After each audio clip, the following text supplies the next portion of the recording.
his presidency also shrunk from the promises he made as a candidate.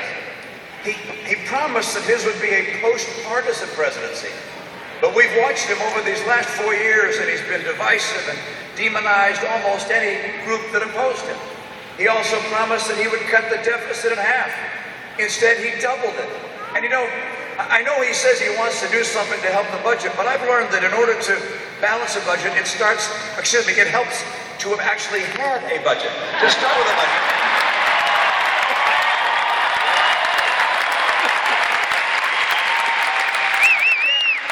Balance a budget unless you start with one, and he actually put out a proposal this last year for the House and the Senate to look at. Now there are 535 members of the House and Senate combined. Do you know how many people voted for his budget? Yeah, 0. No one voted for his budget. Paul Ryan and I are going to get America on track to have a balanced budget.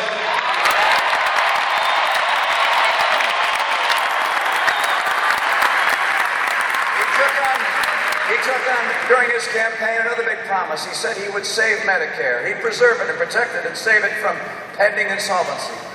What did he do instead? He cut Medicare by $716 billion. He said he was going to have unemployment today down to 5.4%. We're 9 million jobs short of that.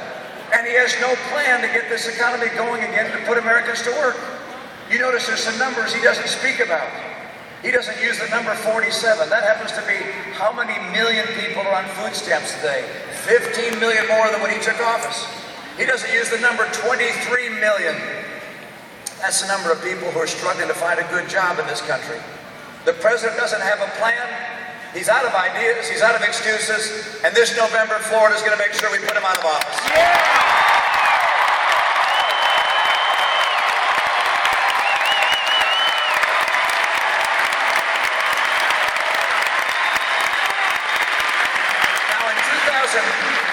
In 2010, then President Obama came to Pensacola. You probably weren't there, but some folks were. He took pride in saying, and I quote, that he had halted reductions in the Navy. That's what he said.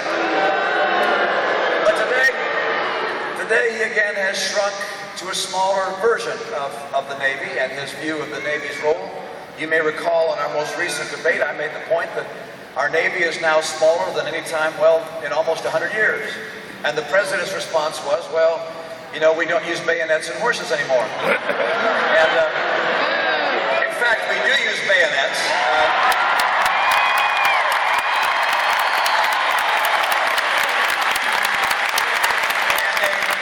And the modern Navy is one of the critical elements that allows us to protect sea lanes and to keep the world more free and prosperous.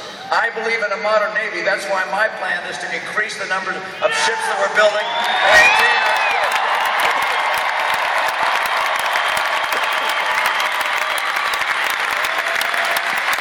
His vision is not greatness in America's Navy or America's military. His vision is to cut our military spending by $1 trillion. $1 trillion in cuts would cost about 41,000 jobs here in Florida. And think of all the businesses that depend upon those jobs. It's extraordinary. But the president's agenda keeps getting smaller and smaller and smaller. Not just for our military, but for Medicare, for jobs. This is not a president who has been able to stand up to the challenge of the times. This is an election about big things, about big choices. And that's why in November we're going to elect a person and a team and a people who are going to come together to bring real change and big change.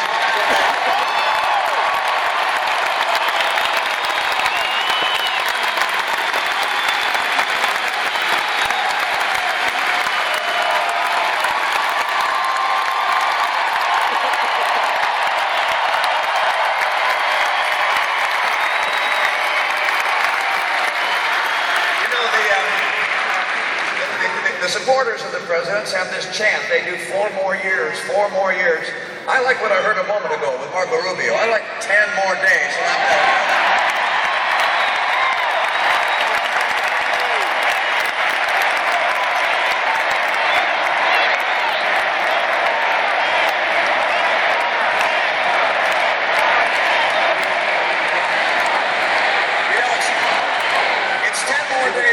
because it matters to you. This election matters to the world, it matters to the country, but it matters to your family. And I hope you understand that this is an election about very big things.